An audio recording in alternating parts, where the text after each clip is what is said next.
YTs. It's the Unnamed Real Estate Podcast.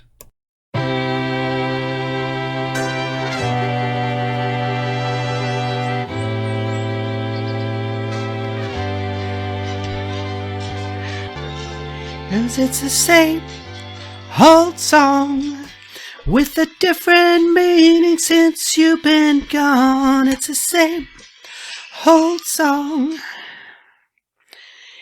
You know, if you're going to survive in this business, you really got to have war music. You know, you got to have something to listen to get you all fired up, ready to take on the day. That was the Four Tops, of course. For anybody over the age of 50, you might have remembered that. Anybody under the age of 50, you're probably on TikTok and not paying attention to this YouTube video. So anyways, my name is Charles Ray Dawson. I'm associate broker with ProStar Realty, and this is the Unnamed Real Estate Podcast, episode 36. Moving right along. And you know, I'm serious about the war music thing. When you are going out to show a listing or something like that, it's really good to have like a little playlist you can kick off and just get yourself in the right mind frame. And the reason for the Four Tops today in that particular song is because I got asked the same question last night that I always get asked. Right? And as I'm putting in this morning, I was talking to a lender, had the same conversation that I'm always having, and we're going to go over the numbers like we always do. You guys might be sick of hearing these numbers. I'm not. I love this job. I love this part of the game. I really do, because it's fascinating when you look at all the different little wheels spinning in this grand machine we call economy, and how one little wheel starts spinning out somewhere. Let's say that little wheel happens to be the bearing on the drive shaft to a propeller in a freighter sitting off the coast of Long Beach and stuff like that, and how that can have these downstream effects going on. And yeah, so it's going to be another numbers kind of episode, and we're going to cover something else at the end of it. But things to start with,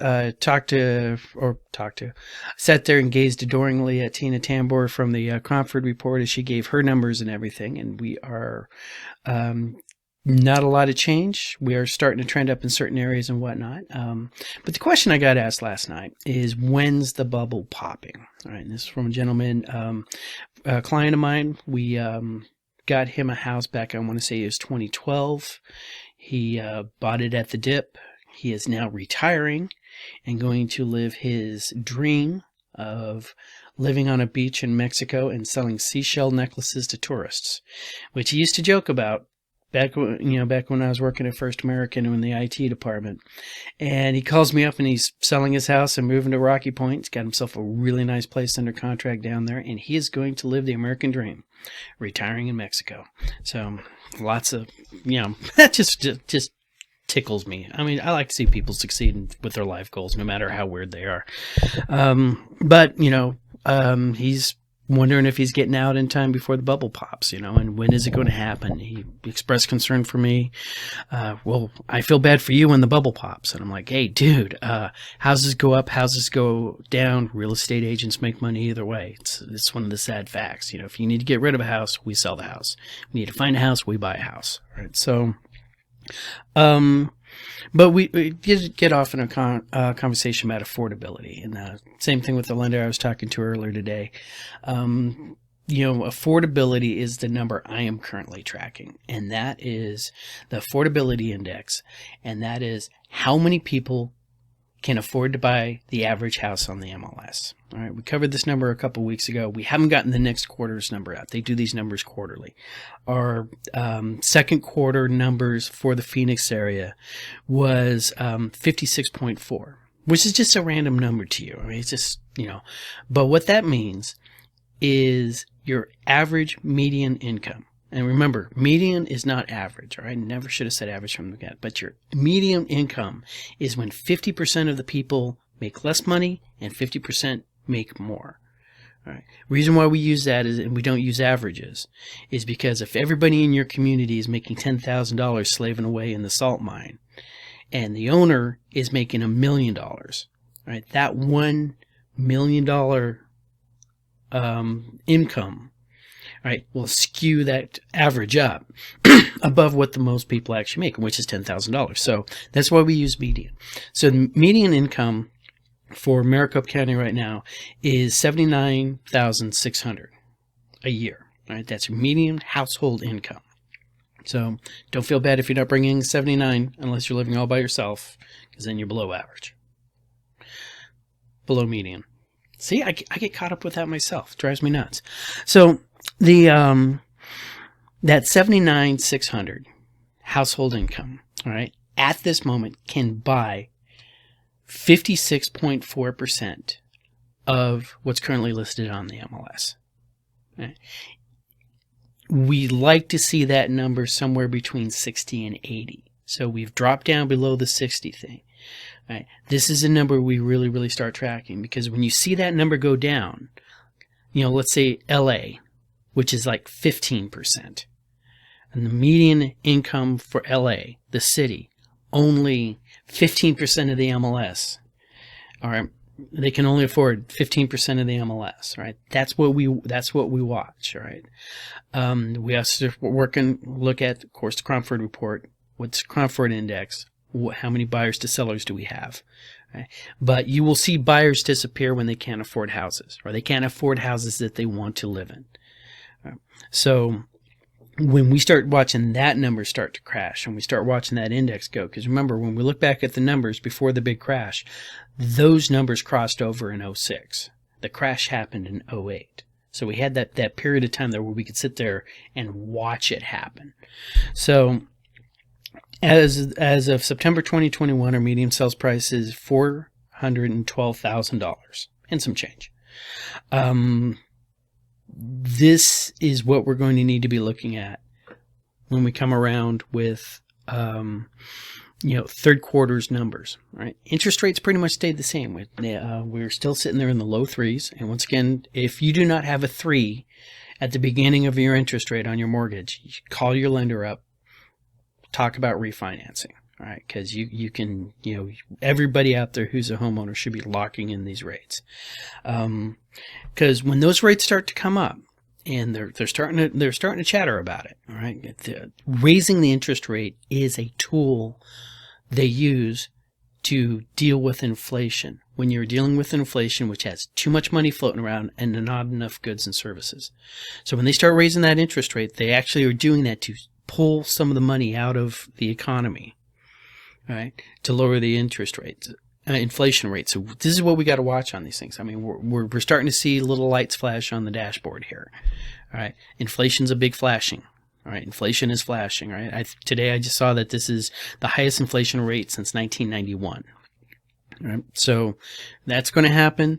Now they're going to have to start raising interest rates. Less buyers are going to be able to qualify for the house that they want, or they might have to go down a little bit. Slightly, slightly lesser neighborhood, maybe not such a great schools. Maybe they're getting away from the 1,800 square foot and they're going to have to go with the 1,600 square foot.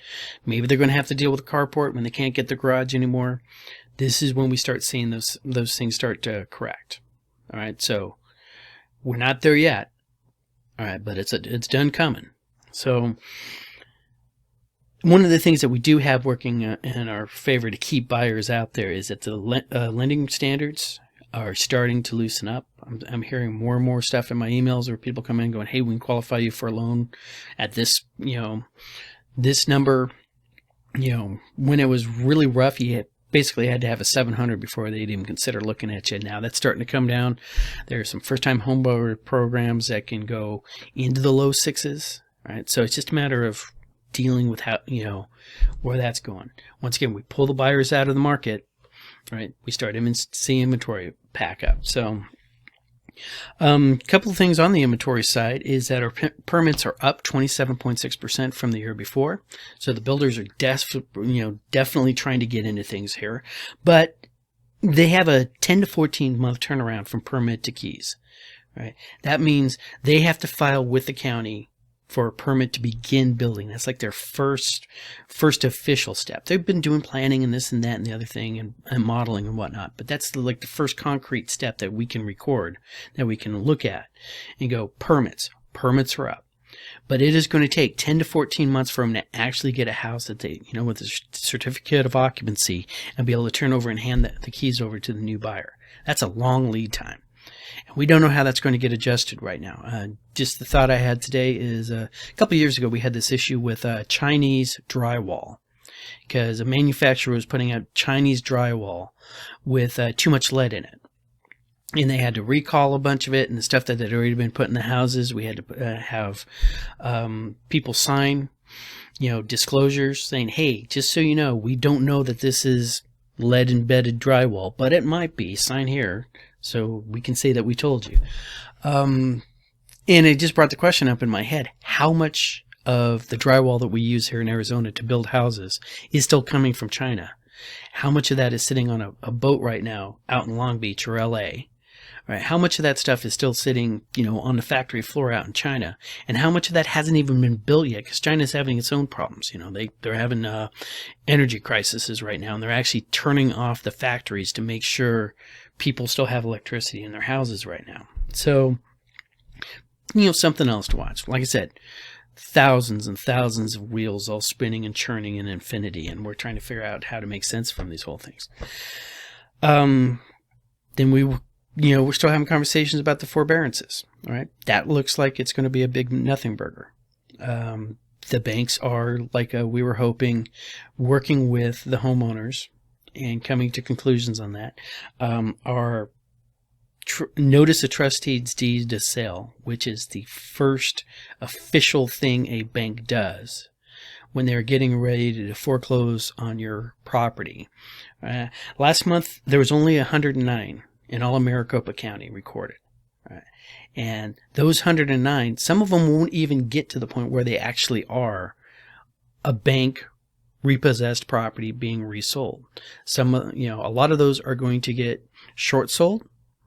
Right? Some of them will just be sold outright by the owners because they should have the equity at this point to sell the house, even if they were selling it for less than market value, and still pay off their loan. So just because we have 109 out there does not mean we're going to have 109 bank-owned properties or HUD properties or anything. So people who are waiting for the big bank rush, when we see that number go up, I'll let you know. And remember, that's a time period before they actually get to foreclosure.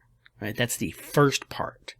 Right, so we'll see. We'll get that. We'll have a month or two worth of heads up watching that glut come at us. But just to give you some a little bit of historical background on this. When that number peaked, it was in March of 2009, right in the middle of the crash, right in the middle of the free fall when you look at the charts, and they had 10,558 notices were recorded in that month of March alone. So we are way, way under that amount. So, that's where we're at. We're starting to slow up. All right. Our days on market average, which is one of the first things we look at, has gone up from our low of 5 that we had earlier in the spring. It is now at 11 days on market. So instead of really expecting to get your first offer that first weekend, listed on Thursday, open house it on Friday, Saturday, look at all of your offers on Sunday, argue a little bit, and put it to pending come Monday or Tuesday. Now we're seeing that stretch out to 11 days. So you can almost say now you're going to have 2 weekends. Right? And remember, that's an average.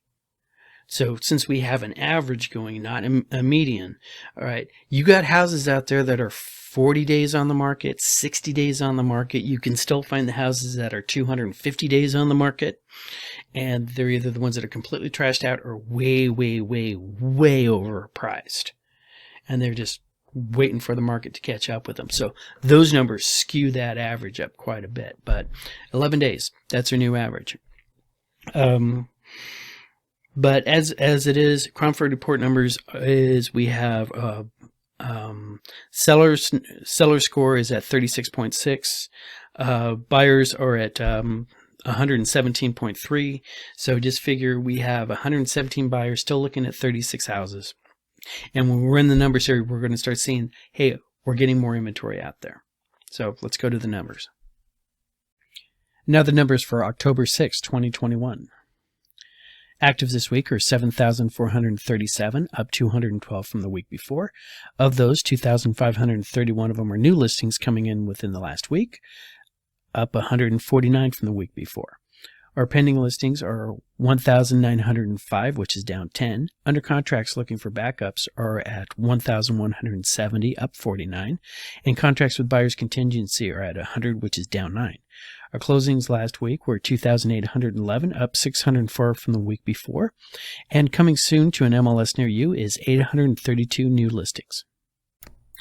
And that's the numbers for this week. Everything seems to be going up. Inventory, that inventory number that we had on there is last time we were at this level of inventory was back last mid-November. So we are returning to normal. And actually, if you look at the numbers for the various price points, some of them actually recovered and were exceeding last year's. So things are moving right along. Just as an aside, I'm wrapping up this week short, but I wanted to let you guys know that it happens to us too. All right, you get that house, and all of a sudden, it's just things started to need to get fixed and whatnot. And home inspectors can only catch so much. It was about 2 months ago. I'm out at brunch with some friends and stuff, and I can't remember where we started talking about it, but I started talking about how much I just loved my original shower head, because standing in front of this thing was like standing in front of Niagara Falls crossed with GE 101 F-16 engine. I mean, it was just full bore. You could feel everything just getting water blasted off your skin, and it was awesome. Next day, got in the shower, fired that sucker up, and started taking my shower. And next thing you know, I got shot in the chest with the entire guts of my shower that decided to explode all over me. And so water was just pouring out. So I had to go get myself a new shower head. And of course, new shower heads suck. Like everything else new sucks. But I picked one up and I installed it myself, and just could not get decent water out of it. And I noticed that the shower diverter, which is that little knob on your, in your bathtub, you lift it up or sometimes you pull it down, whatever, and it makes the water come out of the showery thing, had a lot of water flowing around it, right, because of carbonation and all that other good stuff. So I decided to go and, just replace that. So I went to take off the old faucet with the diverter and popped that sucker off with my handy dandy pipe wrench, and discovered that there was cast iron. The copper of the faucet had been screwed into cast iron, and the cast iron was all rusted out. And I know when to stop. And so I called my handyman up and had them come out and replace that. Well, while they were in there replacing it, I went to work, and I got a call later on afterwards going, oh, by the way, we noticed that your drain on there is really starting to corrode, and we should probably do that too, so let's schedule another time. So today they came out to do that. Now, this is something, we probably could have ignored, all right, and we probably could have just not done anything with and had it come out completely fine until the day it suddenly was not fine. And by being not fine meant we probably would have had a massive water leak when that thing eventually decided to start draining up underneath, onto the slab and everything like that, and working its way up the drywall and making the carpets all wet. So got them out there to get this all swapped out. And as they're out there getting it all swapped out, they noticed that thing really was, for PVC or plastic, it was really, really past its time. I'm really surprised we weren't getting more water coming out of that thing. In fact, I can honestly say that if it wasn't for the fact that it had that really lousy modern shower head in there, which was barely giving me enough water every morning, and still is to wash my hair, I might have really been flooding out my bedroom, which backs onto the bathroom and everything. So also while they're in there, they notice something else. Now, every one of your guys' house has what's called a clean out vent.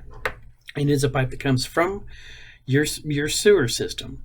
All right, the pipes, gray pipes, black water pipes that go into the municipal sewers. And it's just a pipe that goes straight out of that, right up onto your roof. All right, it's clean out because if they need to run a snake in, they can run the snake down that. They noticed something interesting about my clean out. It really wasn't physically attached to the rest of the pipe. And what I mean by it, at first glance, it looked like, whoa, how did that break? But it wasn't broke. It was actually that the top pipe that they came in and the bottom pipe that they came up with wasn't actually long enough. It's like they just got to there and went, Screw it, it's only an inch. And they just left it like that. So this entire time, I have not had a clean out of my house. So things you realize when you start knocking holes in walls.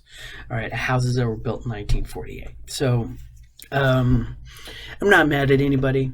I'm definitely not mad at my guys for finding this. That's like getting mad at your doctor for finding skin cancer. It's like, how dare you find that? Can't be mad at the home inspector, because home inspectors can't knock holes in walls. There's no physical inspection today that could show you all these things. Hey, and guess what? That's the wife texting me back that we just got the whole thing completed.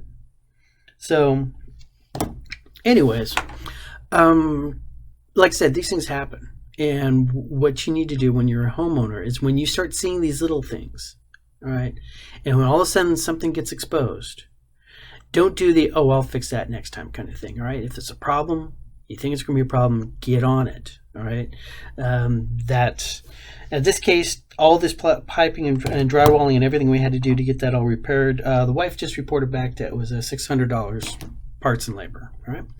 That $600 parts and labor to get that all fixed probably saved us a couple thousand later on down the line. At least $1,000 deductible we have on our home insurance for when that eventually did blow out and start, becoming a real issue. So, regular maintenance, go through, and more importantly, and this, all right, when you suddenly sit there, depending on your skill set, and you go, I can fix the faucet, and you suddenly realize that you're fixing a faucet is now a major plumbing problem, don't think, oh, I can handle that too, because that's then when things really get expensive. Stop, bring in the professionals like the guys I got, get that all worked out. So that's it for this week.